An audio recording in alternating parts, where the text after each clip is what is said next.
I think we're all trying to transform capitalism into something else, and it's not always named as such.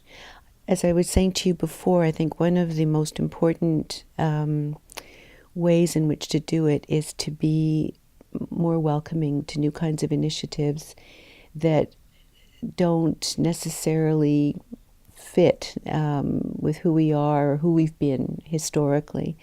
I think of the rise of social enterprise, social entrepreneurship, and so on. Yes, of course, a lot of that is occurring in places and spaces that correspond with disengagement of government and so on, particularly in the United States or in Great Britain. But I'm talking about Quebec right now. We can talk about other parts of the world. But in a place like Quebec, where we have a strong, base, a strong progressive base, we don't have to fear these changes. We have to, we have to, we've got to integrate them. I don't think we're going to have the American model of social enterprise land on Quebec. So if instead of resisting, because not all of the people who necessarily see themselves engaged in social entrepreneurship or working in social enterprise don't necessarily see themselves as part of the larger left or part of a post-capitalist agenda. For the most part, these are young people who really want to live and work differently, who don't subscribe to the values of capitalism, who want to do business otherwise, who want to live equitably, who want to live ecologically, and so on.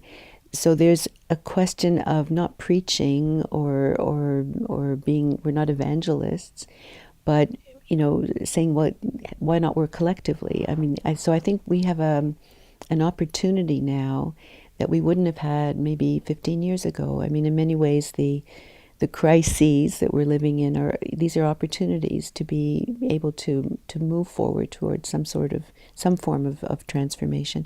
I think it's a process. I'm old enough now that I can say life was much less complicated in the 60s or 70s. I mean, you had a bipolar world. You knew what you didn't. I mean, you didn't want communism, but you didn't want capitalism. But at least you knew that the struggles were between capital and labor.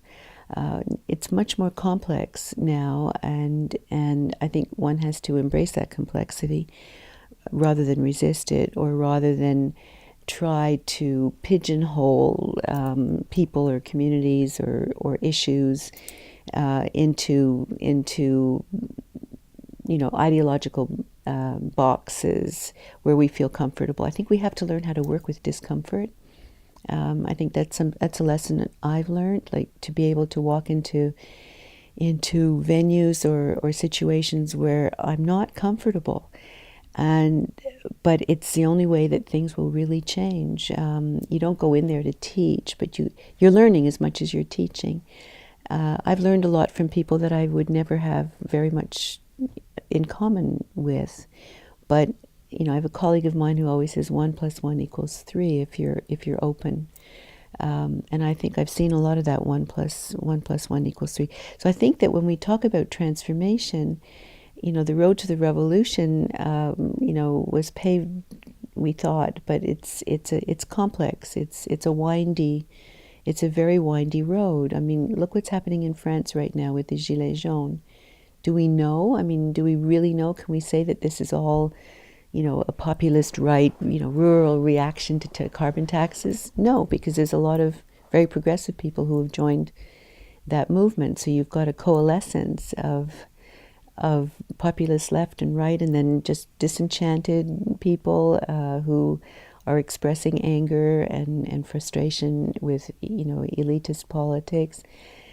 So I think we have to take account of that complexity, and I guess as researchers or activists, deconstruct it. I mean, I don't want to march with a group of right-wing populists. On the other hand, when there's 200,000 people out on the street, do I know who everyone is or where they're coming from? I don't. But what I know is that there's a massive cry, there's a massive outrage that's being expressed that you have to take seriously. But what worries me is the same thing, that worried me. It didn't worry me at the time. I mean, the Occupy movement was, very exciting. But then it fritters. We all go back into our little silos. Some of these silos are doing great things, but we're siloed. Is that what's going to happen? I mean, Christmas is coming, so the Gilets jaunes movement went from 150,000 to 60,000 this last weekend. I'm not convinced that's because Macron made a good speech. It's Christmas. People are tired. It's cold. Can you rely on the momentum of these kinds of outpourings of emotion and anger to be able to move towards something else? What is that something else that you're moving towards? And that's where I think that those of us, the many thousands of people who've been working on alternatives in communities in the North and in the South, have to. I mean, we have to work collectively. We have to break down any barriers that exist between us. We've got to enlist others who are equally critical, but perhaps not part of our movement, but can be brought on board.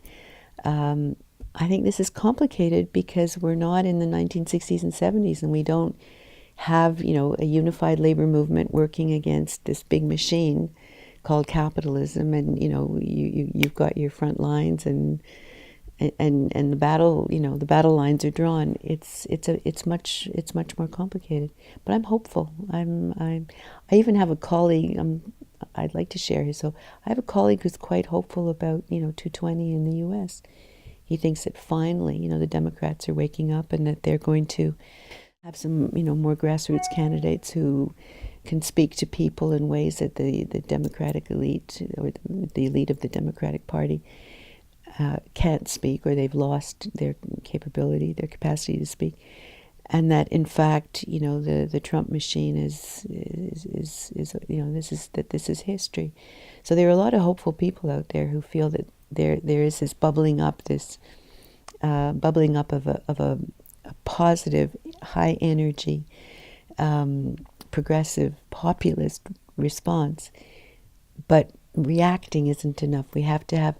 I guess what I learned from the social economy here was, we've got to have proposals. We can't just be in opposition. We can't afford to just be in opposition. If we're really talking about post-capitalism, we have to have an agenda, and you can't have an agenda if we're all dispersed. There has to be some kind of framework that we're all, working towards. And they'll get it. They'll get realized, expressed in communities. But we have to have a common framework. We have to work in and against the state. I mean, Gramsci taught us that a long time ago, inside and within the state. We have to be outside and inside. We have to be open to working inside institutions, and Leonard Cohen, through the cracks.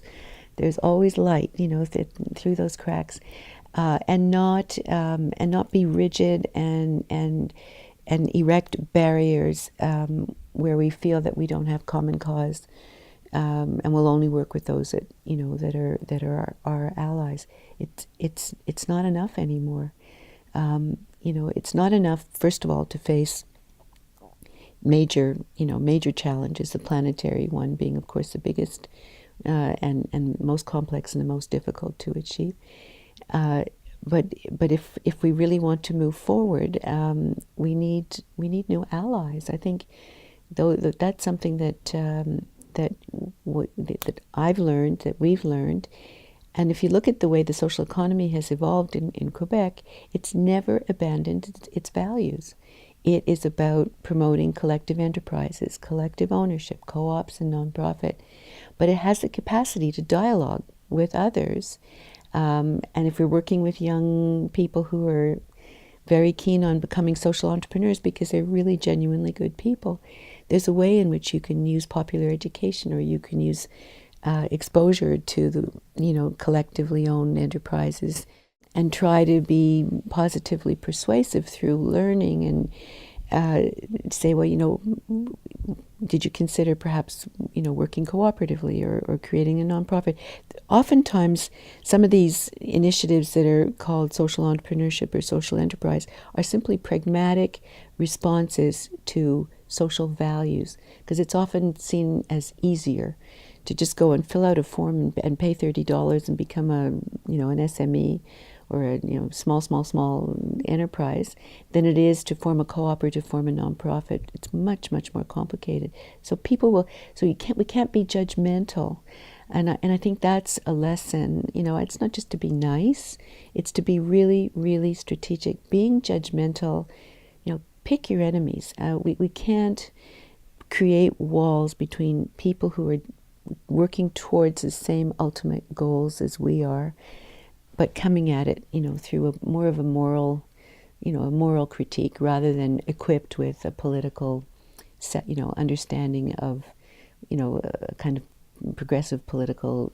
agenda that has shaped us, over a long period of time, and to move away from only oppositional politics or denunciation towards more constructive